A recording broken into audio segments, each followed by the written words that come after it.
Hello बच्चों, कैसे हैं आप लोग। एड अंकल में आपका स्वागत है। और आज हम फिर से आ चुके हैं आईआईटी जेम बायोटेक्नोलॉजी के लिए केमिस्ट्री पार्ट का रिवीजन समरी लेकर के।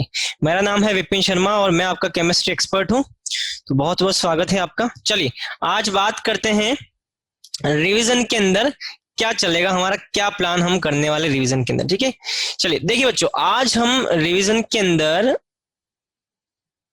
जो टॉपिक लेने वाले हैं वो कौन सा है, नेम्ड रिएक्शन। ठीक है, देखिए आपको पता ही है कि केमिस्ट्री के अंदर बहुत सारी नेम रिएक्शन है। ठीक है, ठीक है, तो हम क्या करेंगे कि नेम रिएक्शन को भी हमने कुछ पार्ट में डिवाइड कर रखा है। आज हम नेम रिएक्शन का फर्स्ट पार्ट लेने वाले। ठीक है, उस फर्स्ट पार्ट के अंदर हम बच्चों मेनली एक तो बेयर विलीगर ऑक्सीडेशन, वैसे मैं आपको इसका पूरा फुल फॉर्म लिखवाऊंगा, डोंट वरी। जब हम पढ़ेंगे तो इसको हम डिटेल में देखेंगे कि बीवी इसका स्पेलिंग क्या है वो बताऊंगा और इसका डेफिनेशन बताऊंगा। इन शॉर्ट अभी मैं लिख रहा हूँ बेयर विलीगर ऑक्सीडेशन। ठीक है, दूसरा हम यहाँ पे देखने वाले कपलिंग रिएक्शन। ठीक है, अब देखो एक चीज मैं क्लियर कर दूं, कपलिंग रिएक्शन बहुत सारे टाइप की है। ठीक है, लेकिन यहाँ जो हम कपलिंग रिएक्शन पढ़ने वाले हैं वो बेसिकली एरोमेटिक कंपाउंड की कपलिंग रिएक्शन, डायazonium सॉल्ट आपने देखा होगा, डायazonium सॉल्ट की कपलिंग रिएक्शन की बात करेंगे।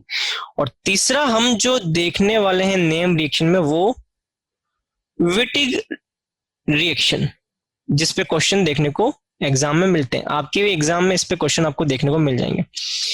नेम रिएक्शन में तीन, बेयर विलीगर ऑक्सीडेशन, कपलिंग रिएक्शन और विटिग रिएक्शन।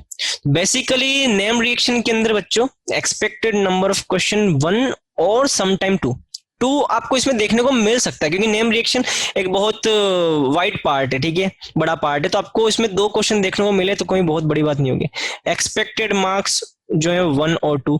और डिफिकल्टी लेवल की बात करें तो यहाँ इजी टू मॉडरेट टाइप का लेवल रहता है। ठीक है, तो ये पूरा आपका रिवीजन में आज टॉपिक रहेगा नेम रिएक्शन का। चलिए तो स्टार्ट करते हैं हम बिना किसी देरी के। सबसे पहला आपका है बेयर विलीगर ऑक्सीडेशन। बेयर विलीगर ऑक्सीडेशन, देखिए मैंने आपको बोला था बीवी ऑक्सीडेशन, उसका स्पेलिंग क्या, तो ये बेयर विलीगर ऑक्सीडेशन। ठीक है, चलिए पहले हम इसका डेफिनेशन देखते हैं।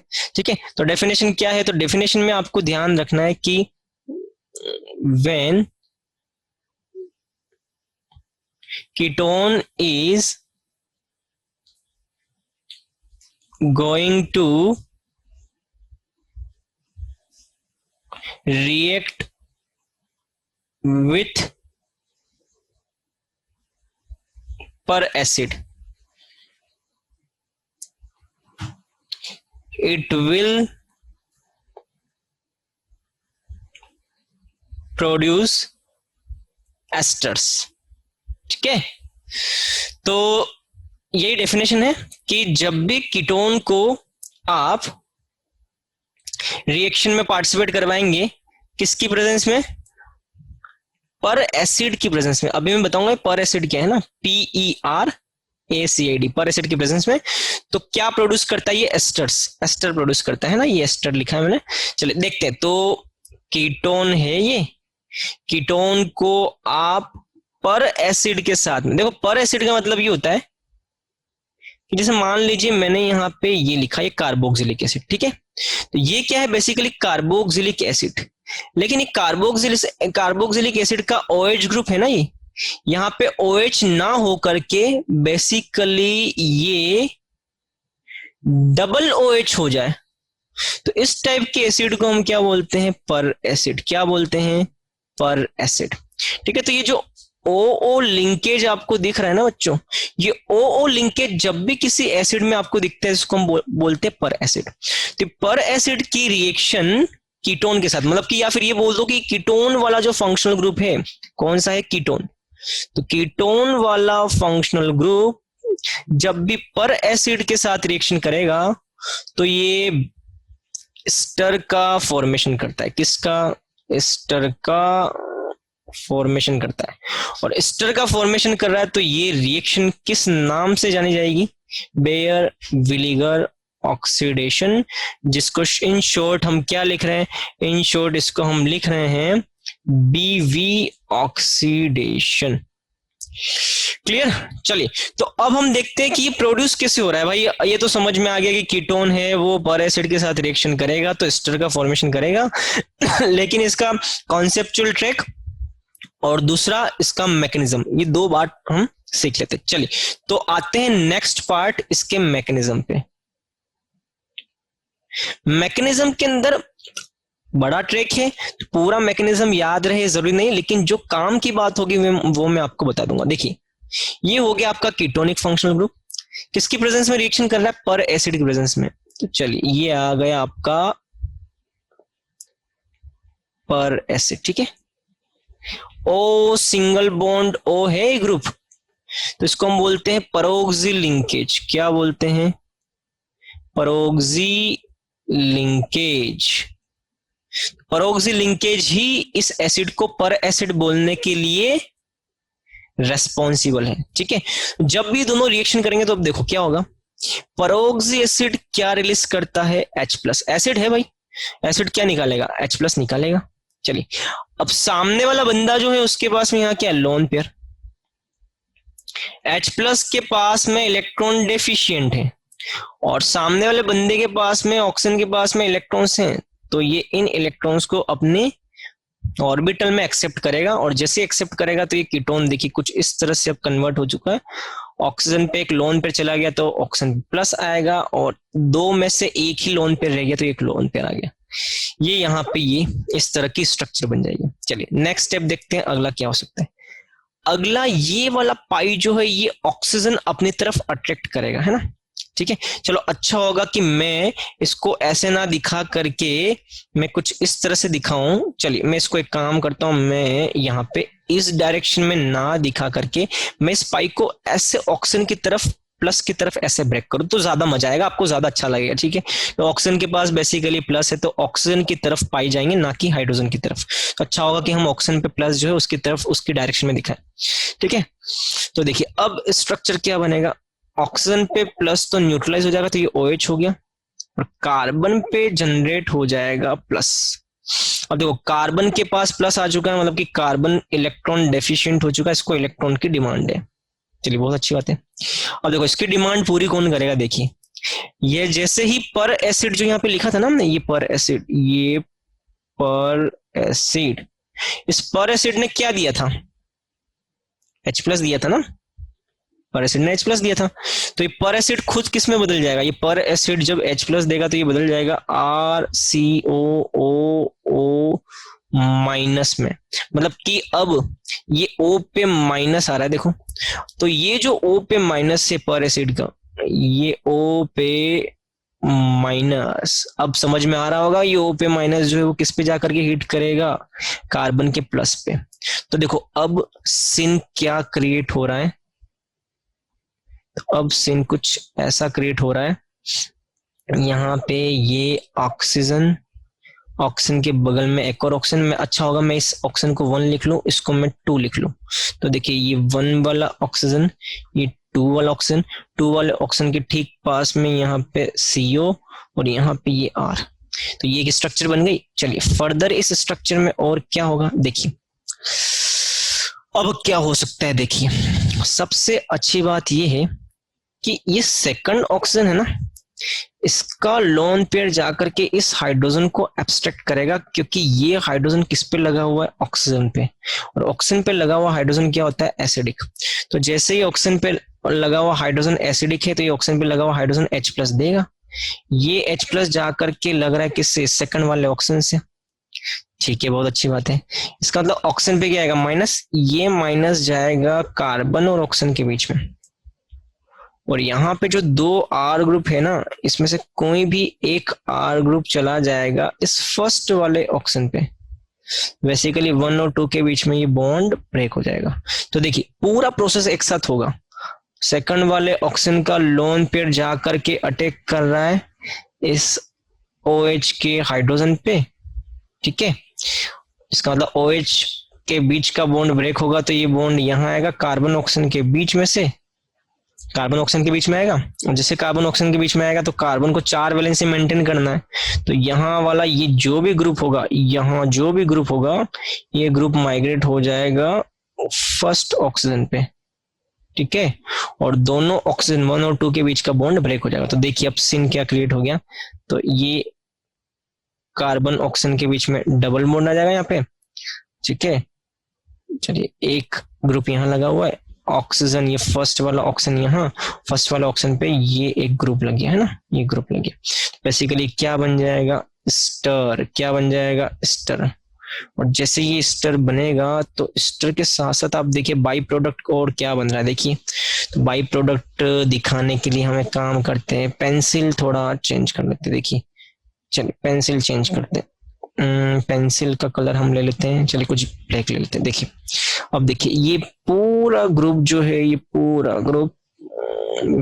ग्रुप ये जाकर के किससे लग गया, ये पूरा ग्रुप क्या है, देखिए आर सी ओ ओ माइनस, और यहां से क्या रिलीज हुआ था, H प्लस, तो ये O माइनस H प्लस, तो ये क्या बन गया, कार्बोक्सिलिक एसिड। इसका मतलब यहाँ बाई प्रोडक्ट क्या आ रहा है, कार्बोक्सिलिक एसिड। इसका मतलब बन गया ना ये एस्टर, तो ये एस्टर बन चुका है। इस तरह से बेयर विनेगर ऑक्सीडेशन के अंदर प्राइमरीली ये एस्टर का फॉर्मेशन होता है, ठीक है। चलो ये तो हो गया बेयर विनेगर ऑक्सीडेशन। अब आते हैं मुद्दे की बात पे, भाई ये तो पूरा मैकेनिज्म है, ठीक है। क्वेश्चन क्या बनेगा, देखो मेनली क्वेश्चन इसमें माइग्रेटिंग ग्रुप पे बनता है, माइग्रेटिंग ग्रुप पे, ठीक है। क्वेश्चन क्या बनेगा मैं बताता हूँ। देखिए यहाँ पे आप अगर नोटिस करें, ये वाला स्टेप बहुत ज्यादा इंपॉर्टेंट है। कौन सा, ये मैं आपको देख सकता हूँ, ये आरडीएस स्टेप, इसको आरडीएस स्टेप बोलते हैं। इस आरडीएस स्टेप में देखिए ये ग्रुप जो है यहाँ से यहाँ ऑक्सीजन, फर्स्ट वाले ऑक्सीजन पे माइग्रेट किया है ग्रुप। कौन सा ग्रुप माइग्रेट करेगा, ये बहुत ज्यादा इंपॉर्टेंट है। जो ग्रुप ऑक्सीजन पे माइग्रेट करेगा, ऑक्सीजन पे लगेगा, वही यहाँ पे आपको प्रोडक्ट में फर्स्ट वाले ऑक्सीजन पे ये ग्रुप दिखाई देगा। तो माइग्रेटिंग एप्टीट्यूड का ऑर्डर क्या होता है, तो आपको ध्यान रखना, सबसे पहले फिनाइल रिंग सबसे ज्यादा माइग्रेट करता है, फिर हाइड्रोजन, और फिर यहाँ पे कोई भी अल्काइल ग्रुप, अल्काइल ग्रुप मतलब कि आर ग्रुप। अब phenyl ring, hydrogen, alkyl group. अब अल्काइल ग्रुप में भी अलग अलग होते हैं, जैसे कि मान लो 3 डिग्री वाला अल्काइल ग्रुप है, वो सबसे ज्यादा करेगा। देन 2 डिग्री वाला अल्काइल है वो उसके बाद, और देन 1 डिग्री वाला अल्काइल ग्रुप जो होगा वो सबसे कम माइग्रेट करेगा, ठीक है। तो ये बात आपको यहाँ पे ध्यान रखनी है। चलिए तो अब देखते हैं क्वेश्चन कैसे आएगा। तो बेसिकली ये वाला पार्ट जो ये बहुत ज्यादा इंपॉर्टेंट है यहाँ पे, माइग्रेटिंग एप्टीट्यूड। और आरडीएस स्टेप भी माइग्रेटिंग एप्टीट्यूड, माइग्रेटिंग ग्रुप जिस स्टेप में माइग्रेट कर रहा है वही आरडीएस स्टेप भी बहुत ज्यादा इंपॉर्टेंट है, वेरी वेरी इंपॉर्टेंट। चलिए तो देखते हैं क्वेश्चन कैसे आते हैं। चलिए क्वेश्चन की तरफ जाते हैं। ये रहा क्वेश्चन आपकी स्क्रीन पर, देखिए क्या लिखा है, माइग्रेटिंग एप्टीट्यूड ऑफ अल्काइल और aryl substituent in bare vinegar oxidation. चलिए मैंने आपको क्या बताया था, मैंने ऑर्डर क्या बताया था माइग्रेटिंग एप्टीट्यूड का, phenyl, then hydrogen, then alkyl group, ये बताया था। और अल्काइल ग्रुप में भी 3 डिग्री बताया था, 3 degree, then 2 degree, then 1 degree. चलिए तो देखिए फिनाइल रिंग सबसे ज्यादा, ये देखिए जो भी ऑर्डर दे रखे हैं, वॉट जो भी ऑर्डर दे रखे हैं उसमें देखिए कौन सा सही है। तो इन केस आप देखिए फिनाइल देख रहे हैं, तो फिनाइल के बाद में 3 डिग्री वाला आना चाहिए था, 3 डिग्री, देन 2 डिग्री, है ना। तो फिनाइल के बाद में ये कुछ ऐसा आना चाहिए, 3 डिग्री, 2 डिग्री और लास्ट में 1 डिग्री आना चाहिए, लेकिन ये 4th वाला तो गलत हो जाएगा। फिनाइल सबसे कम, ये भी गलत हो जाएगा। टर्शरी सबसे कम, ये भी गलत हो जाएगा। मिथाइल 1 डिग्री, 2 डिग्री और टर्शरी। देखो ए ऑप्शन देखते हैं, ए ऑप्शन। मिथाइल क्या है, मिथाइल मतलब कि ये ग्रुप।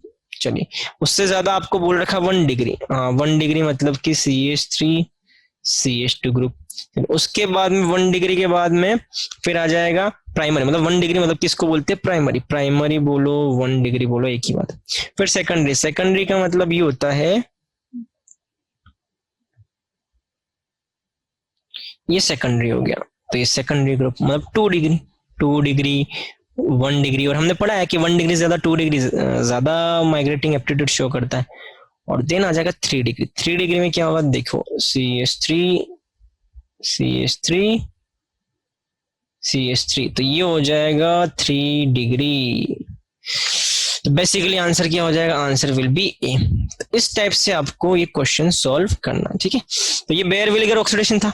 चलिए अब आते हैं सेकंड पार्ट, किस पे, कपलिंग रिएक्शन। किस पे आते हैं, कपलिंग रिएक्शन। मैंने आपसे क्या बोला था, कपलिंग रिएक्शन बेसिकली हम किसकी देख रहे हैं, डायाजोनियम सोल्ट की कपलिंग रिएक्शन देखेंगे। डायाजोनियम सोल्ट की कपलिंग रिएक्शन, ठीक है। चलिए अब देखते हैं वो क्या है। ठीक है, देखिए डायज़ोनियम सॉल्ट की कपलिंग रिएक्शन में सबसे पहले हमको समझना होगा कि ये एरोमेटिक कंपाउंड का कैरेक्टरिस्टिक प्रॉपर्टी है, एरोमेटिक कंपाउंड का। ठीक है, अब एरोमेटिक कंपाउंड मतलब कि जिनमें बेंजीन रिंग जैसा स्ट्रक्चर हो, और दूसरा एरोमेटिक कंपाउंड पे यहाँ इलेक्ट्रॉन रिलीजिंग ग्रुप होने चाहिए। ठीक है, इलेक्ट्रॉन रिलीजिंग मतलब कि जो +m +I या फिर हाइपर कंजुगेशन जो शो करते हैं। ठीक है, पहली बात तो। दूसरी बात, इसके सामने यहाँ पे बोला ना, ये आपको लिखा है ना ऊपर, क्या लिखा है, डायज़ोनियम सोल्ट की रिएक्शन। डायज़ोनियम सोल्ट क्या होता है, तो ये डायज़ोनियम सोल्ट है, डायज़ोनियम सोल्ट ये डायज़ोनियम सोल्ट है, N ट्रिपल बॉन्ड N और यहाँ प्लस, तो ये हो गया डायज़ोनियम सोल्ट, ये हो जाएगा डायज़ोनियम सोल्ट। तो डायज़ोनियम सोल्ट की रिएक्शन हमने ये ऐसे एरोमेटिक कंपाउंड के साथ में करवाई है जिसपे क्या लगा होगा, इलेक्ट्रॉन रिलीजिंग ग्रुप। तो ध्यान रखना, इलेक्ट्रॉन रिलीजिंग ग्रुप जिस भी एरोमेटिक कंपाउंड मतलब बेंजीन रिंग पे लगा हुआ है वो बेसिकली डायज़ोनियम सोल्ट के साथ रिएक्शन करके ऐसे कपल हो जाएगा। कपल क्या होगा, तो देखो ये इलेक्ट्रॉन रिलीजिंग ग्रुप की 3 पोजीशन मेनली, ये ऑर्थो, फिर ये मेटा और फिर ये पेरा। इन तीनों पोजीशन में से मेनली ऑर्थो और पेरा पे जाकर के प्रोडक्ट बनाता है, कपल करता है ये। तो देखो क्या होगा, ये इलेक्ट्रॉन रिलीजिंग ग्रुप, ठीक है, उसकी ऑर्थो पे ये डायज़ोनियम जो है उसके दोनों नाइट्रोजन ऐसे लग जाएंगे, साइड में यहाँ आ जाएगा पीएच। चलो ये हो गया ऑर्थो। ठीक है, अगर मान लो यही प्रोडक्ट पेरा पे बनता तो क्या होता, देखो पेरा पे आंसर ये हो जाता। तो यहाँ पे इलेक्ट्रॉन रिलीजिंग ग्रुप, पेरा पे यहाँ N double bond N pH. देखो आंसर क्या आ रहा है, एक तो आंसर ऑर्थो वाला है और एक आंसर कौन सा है, पेरा वाला। तो यहाँ कपलिंग रिएक्शन मेनली उन एरोमेटिक कंपाउंड के बारे में पढ़ रहे हैं जिन एरोमेटिक कंपाउंड पे इलेक्ट्रॉन रिलीजिंग ग्रुप लगा हुआ है, और किसके साथ में रिएक्शन हो रही है, डायज़ोनियम सोल्ट के साथ में रिएक्शन हो रही है, एरोमेटिक डायज़ोनियम सोल्ट के साथ में। ठीक है, तो ये होती है कपलिंग रिएक्शन। दो चीजें क्या, मेनली 2 चीजें याद रखो, बेंजीन जिस पे इलेक्ट्रॉन रिलीजिंग ग्रुप लगा हुआ है और किसके साथ में कपल करेगा, diazonium salt, benzene diazonium salt के साथ में रिएक्शन करेगा। ठीक है, तो 2 बातें हैं, ये 2 बातें आपको ध्यान रखनी है। और कपलिंग किस किस पोजीशन पे होगी, एक तो ऑर्थो पे होगी और दूसरी पेरा पे होगी। ठीक है, चलिए तो इसकी मैकेनिज्म देखते क्या है ना। तो देखिए मैंने आपसे क्या बोला, मैकेनिज्म में एक बात ध्यान रखनी, सबसे पहले एक तो आपको यहाँ पे बेंजीन पे कोई भी इलेक्ट्रॉन रिलीजिंग ग्रुप, मतलब जैसे मान लीजिए मैंने यहाँ पे OMe लिया, यहाँ पे लोन पेयर, यहाँ लोन पेयर, ठीक है, लोन पेयर, ये लोन पेयर, ठीक है, तो ये लोन पेयर। ठीक है, अब इसकी रिएक्शन मैंने आपसे बोला डायज़ोनियम सोल्ट के साथ, डायज़ोनियम सोल्ट, ये डायज़ोनियम सोल्ट, डायज़ोनियम सोल्ट का मतलब ये N ट्रिपल बॉन्ड N और बीच वाला नाइट्रोजन पे प्लस। ठीक है, तो ये बेसिकली डायज़ोनियम सोल्ट का ये केटायन बनाया है मैंने, तो इसके साथ में रिएक्शन करेगा। ठीक है, चलिए अब क्या रिएक्शन होगी, तो देखिए मैकेनिज्म थोड़ा समझ लेते हैं इसका। देखिए हमें पता है कि ये जो ऑक्सीजन का लोन पेयर है, ये ऑक्सीजन का लोन पेयर, ये OMe लिखा है ना, तो ऑक्सीजन का लोन पेयर क्या करता है, +m, क्या करता है, +m।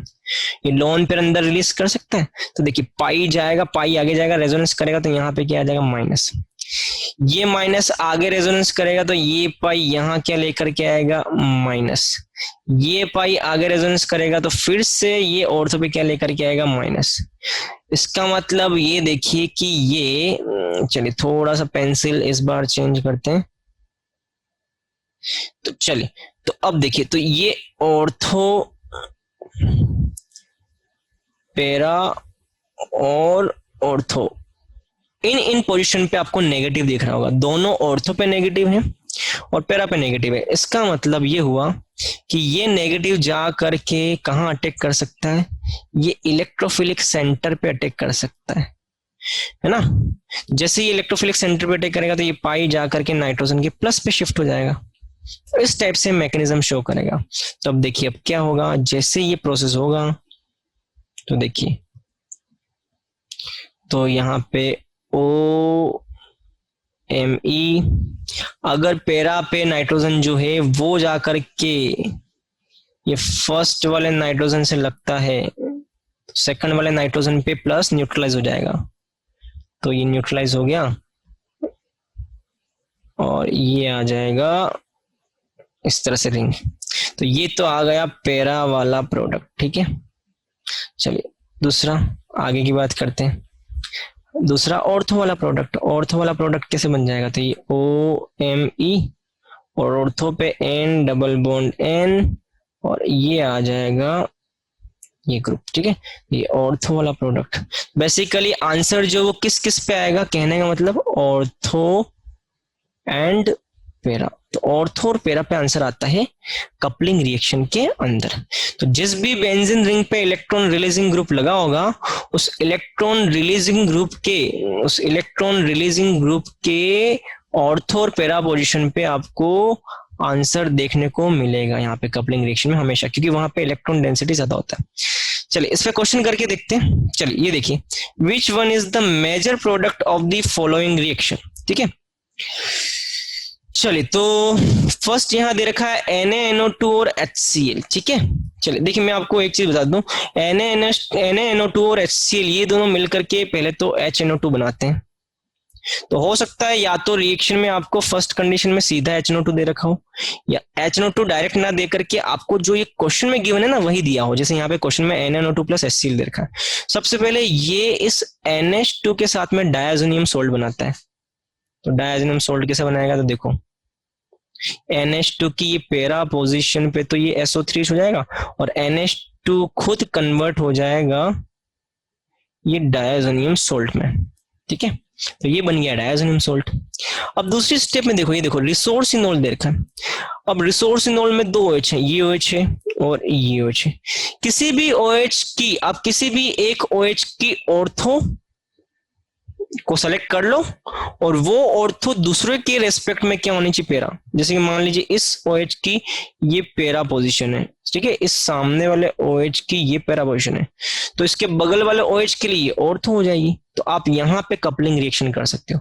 आपको बताया था ना कि इलेक्ट्रॉन रिलीजिंग ग्रुप की ऑर्थो है ना, ऑर्थो या पैरा, इस पे आंसर आता है ना। तो देखो यहाँ पे हम दोनों OH ग्रुप की ये पैरा पोजीशन को भी सेलेक्ट कर रहा है और इस वाले OH ग्रुप की ये ऑर्थो पोजीशन को भी सेलेक्ट कर रहा है। तो इसका मतलब ये कपलिंग रिएक्शन क्या हो जाएगी, देखिए ये कुछ कपलिंग रिएक्शन ऐसे होगी, ये पाई यहाँ आ जाएगा OH पाई, ये पाई, यहाँ आपको दे रखा है OH। अब देखिए ये वाली पोजीशन जो है ये पैरा पोजीशन है, इस OH की पैरा और इस OH की ऑर्थो। तो इस पैरा पोजीशन पे, इस P पोजीशन पे जा करके ये P पोजीशन पे जो नेगेटिव आएगा वो जा करके यहाँ नाइट्रोजन पे अटैक करेगा, पाई यहाँ N पे प्लस को न्यूट्रलाइज करेगा। तो अब देखो यहाँ से आंसर क्या बनेगा, अब यहाँ से आंसर कुछ ऐसा बनेगा, पाई यहाँ आ जाएगा OH, यहाँ आ जाएगा OH, इसकी पैरा पोजीशन पे ये कपल हो जाएगा डायजोनियम सोल्ट N, ये बेंजीन रिंग, ठीक है, और सामने आ जाएगा SO3H। ये हो जाएगा प्रोडक्ट, ठीक है, पूरा हो जाएगा प्रोडक्ट। अब चलिए चेक करते हैं ये प्रोडक्ट किस ऑप्शन में दे रखा है, ठीक है। चलिए तो देखिए ये किस ऑप्शन में दे रखा है, देखिए तो ये देखिए अगर मैं ऑप्शन फर्स्ट की बात करूं तो ये दोनों OH की किस पोजीशन पे, मेटा पे ये आंसर आ रहा है, तो ये आंसर हो नहीं सकता, तो है ना। इसका मतलब ये आंसर क्या हो जाएगा, इसका मतलब ये आंसर हो जाएगा रॉन्ग। चलिए बी की बात करें तो ये OH और ये OH दोनों की ऑर्थो पे तो यहाँ कपलिंग हो रहा है, ये ऑर्थो पे हो रहा है, लेकिन दोनों क्या करेंगे, स्टेडिकली क्राउडेड, यहाँ स्टेडिकली क्राउडेड है, यहाँ स्टेडिकली, तो बी ऑप्शन भी नहीं हो सकता। सी की बात करें तो सी ऑप्शन में इस OH की तो ऑर्थो पे कपल है, सामने वाले OH की पैरा पे कपल है। इसका मतलब डेफिनेटली आंसर ये सी हो जाएगा। डी हो नहीं सकता क्योंकि एक OH दिख रहा है और दूसरा OH कहाँ है, दूसरा OH गायब है, और डी नहीं हो सकता। चलिए, तो इस तरह से आपको कपलिंग रिएक्शन के क्वेश्चन करने हैं। तो ये आपके क्वेश्चंस हो जाएंगे, ऐसे क्वेश्चन आपको देखने को जरूर मिलेंगे। ठीक है, क्वेश्चन आ चुके हैं एग्जाम के अंदर। चलिए नेक्स्ट, आज का लास्ट पार्ट जो है इसका वो है विटिक रिएक्शन। क्या है बच्चों विटिक रिएक्शन? अब विटिक रिएक्शन क्या है वो मैं बताता हूँ। विटिक रिएक्शन बेसिकली कीटोन या एल्डिहाइड जो होते हैं, ठीक है, इसकी इलिड के साथ में, ये इलिड क्या होता है वो भी मैं बताऊंगा आपको। इलिड के साथ में रिएक्शन करवाने पर तो इसको हम बोलते हैं यीलिड। ठीक है, YLIDE। तो यीलाइड की रिएक्शन जब आप कीटोन या एल्डिहाइड के साथ करते हैं तो इससे क्या बनता है, इससे एल्कीन का फॉर्मेशन होता है। किसका फॉर्मेशन होता है? एल्कीन का। ठीक है, तो जब भी कीटोन या एल्डिहाइड की रिएक्शन इलाइड से करने पर एल्कीन का फॉर्मेशन होगा तो इस रिएक्शन को हम क्या बोलते हैं? Wittig reaction. क्या बोलते हैं? Wittig reaction. ठीक है, चलिए, तो अब करना तो कुछ भी नहीं, देखो आंसर लाने को तो हम सीधा ला सकते हैं, मैकेनिज्म पे जाने की जरूरत नहीं है। ठीक है, लेकिन कई बार क्वेश्चन मैकेनिज्म में फंस जाता है, तो मैं आपको बता दूंगा वो क्या है। तो सीधा आंसर तो सीधा आ जाएगा। देखो मैं क्या है मैं बताता हूँ।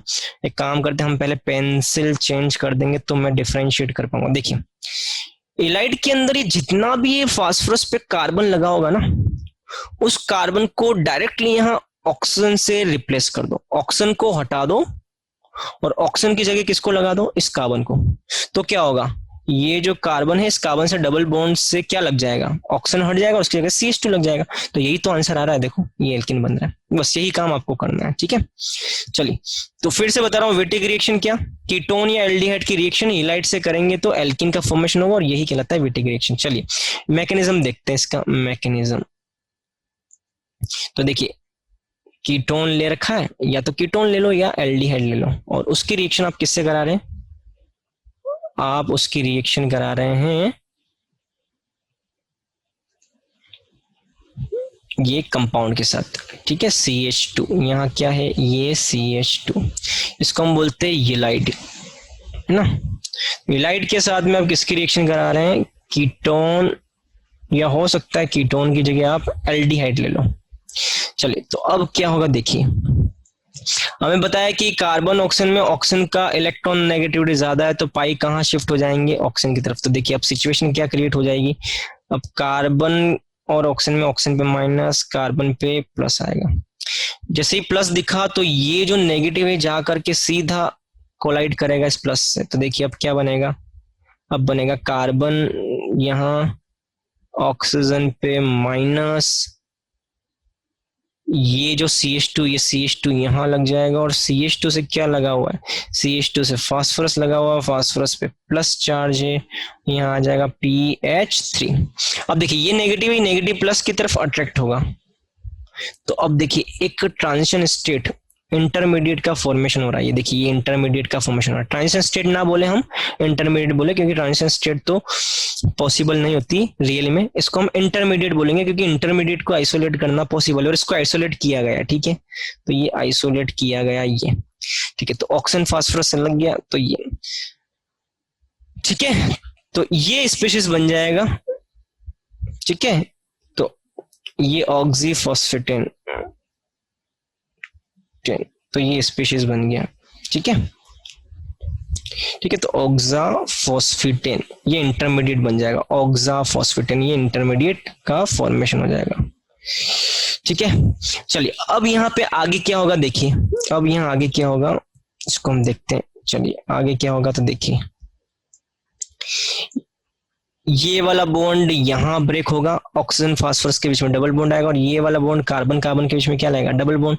तो कार्बन कार्बन के बीच में डबल बॉन्ड से ये बन गया, और फास्फोरस ऑक्सीजन के बीच में भी डबल बॉन्ड आएगा। देखिए यहाँ फास्फोरस ऑक्सीजन के बीच में डबल बॉन्ड आएगा, तो इससे मैं क्या बना लूंगा, इससे फास्फोरस ऑक्सीजन के बीच में डबल बॉन्ड आएगा, तो ये बन जाएगा PPH3 डबल बॉन्ड O। ये बाई प्रोडक्ट हो जाएगा, और ये मेन प्रोडक्ट हो जाएगा जो कि हम चाहते हैं। देखिए ये एल्किन बन गया। तो ये ऑक्साफॉस्फेटेन, यहाँ पे इंटरमीडिएट क्या बनता है, अगर कोई बोले यहाँ पे आपको इंटरमीडिएट क्या बनता है, तो ऑक्साफॉस्फेटेन 4 मेंबर रिंग का फॉर्मेशन हो रहा है। 4 मेंबर रिंग, 4 मेंबर्ड रिंग बनता है, ठीक है, इंटरमीडिएट। तो ये पूरा मैकेनिज्म है, ये मैकेनिज्म आपको ध्यान रखना है। मैकेनिज्म ध्यान रहेगा तो क्वेश्चन हमारे लिए बहुत इजी हो जाएंगे। चलिए अब देखते हैं हम क्वेश्चन कैसे आते हैं। अच्छा एक चीज और, यहाँ पे इंटरमीडिएट है वो भी काफी इंपॉर्टेंट है, ठीक है, तो आप ध्यान रखिए ये इंटरमीडिएट काफी इंपॉर्टेंट है। ये इंटरमीडिएट को मैं हाईलाइट कर लेता हूँ, इंटरमीडिएट। चलिए अब आते हैं क्वेश्चन की तरफ। देखिए क्वेश्चन कह रहा है the mechanism of the following reaction involves the formation of a, है ना, dash dash dash member ring, कितना मेंबर रिंग का फॉर्मेशन होता है, ठीक है। तो देखिए ये जो आपको रीजन दे रखा है बेसिकली फास्फोरस और कार्बन में कार्बन का इलेक्ट्रॉन नेगेटिविटी ज्यादा है, तो ये हो जाएगा PH3P। कार्बन का इलेक्ट्रॉन नेगेटिविटी ज्यादा है तो पाई कहाँ शिफ्ट होंगे, कार्बन पे माइनस, फास्फोरस पे प्लस, तो ये बन गया एलाइड, ठीक है, जिसमें कार्बन पे माइनस है और फास्फोरस पे प्लस है। अब कार्बन का जो माइनस है वो डेफिनेटली किस पे अटैक करेगा, कार्बोनिल के कार्बन पे, क्योंकि कार्बोनिल के कार्बन पे प्लस है। जैसे ही अटैक करेगा तो ऑक्सीजन पे क्या आ जाएगा, माइनस। तो देखिए अब क्या हो जाएगा, अब सिचुएशन कुछ ऐसी हो गई, तो ऑक्सीजन पे माइनस, कार्बन यहां, और ये कार्बन पे यहां आ जाएगा PPH3, ये आ गया प्लस। ऑक्सीजन का माइनस इस प्लस पे अटैक करेगा, तो अब देखिए हाईली स्टेबल ये 4 मेंबर इंटरमीडिएट बन जाएगा, ये 4 मेंबर इंटरमीडिएट बन जाएगा, ठीक है। तो 4 मेंबर इंटरमीडिएट बन जाएगा, स्टेबल इंटरमीडिएट है जिसको हम आइसोलेट कर सकते हैं, लेकिन ये प्रोडक्ट के कंपेयर में ज्यादा स्टेबल नहीं है, ठीक है। और फाइनली क्या होगा, ये वाला बॉन्ड यहाँ आएगा और ये वाला बॉन्ड ब्रेक होकर के यहाँ जाएगा। जब ऐसा होगा तो एक तो ये प्रोडक्ट बन जाएगा, और बाई प्रोडक्ट क्या होगा, तो देखिए बाई प्रोडक्ट हो जाएगा आपका POPH3, तो ये बाई प्रोडक्ट हो जाएगा। तो देखिए इस तरह से हमने फॉर्मेशन किया है कंपाउंड का। ये कितने मेंबर रिंग का फॉर्मेशन हो रहा है, 4 मेंबर रिंग का फॉर्मेशन हो रहा है। यही क्वेश्चन में पूछा गया आपको कितने मेंबर रिंग बनता है, तो यहाँ आंसर आ जाएगा 4 मेंबर रिंग का फॉर्मेशन होता है। चलिए बच्चों, तो आज के लिए इतना ही। ये हमारा फर्स्ट राउंड था नेम रिएक्शन के अंदर। हम फिर आएंगे नेम रिएक्शन के दूसरे पार्ट को लेकर के, है ना। तब तक के लिए बाय बाय, टेक केयर। और लास्ट में सबसे इंपॉर्टेंट और खास बात, आपको इंडिया का अगर बेस्ट स्टडी मटेरियल परचेस करना है तो आप एड अंकल से परचेस कर सकते हैं। और अगर आपको किसी भी टाइप का डाउट और किसी भी तरह की तकलीफ है, आपको प्रॉब्लम्स है, किसी सब्जेक्ट से रिलेटेड कोई टेंशन है, तो आप हमारे एप्लीकेशन पे, वहाँ पे 250+ ट्यूटर अवेलेबल हैं, आप उनसे जाकर के अपने डाउट क्लियर कर सकते हैं, ठीक है। तब तक के लिए बाय बाय, टेक केयर और बेस्ट ऑफ लक।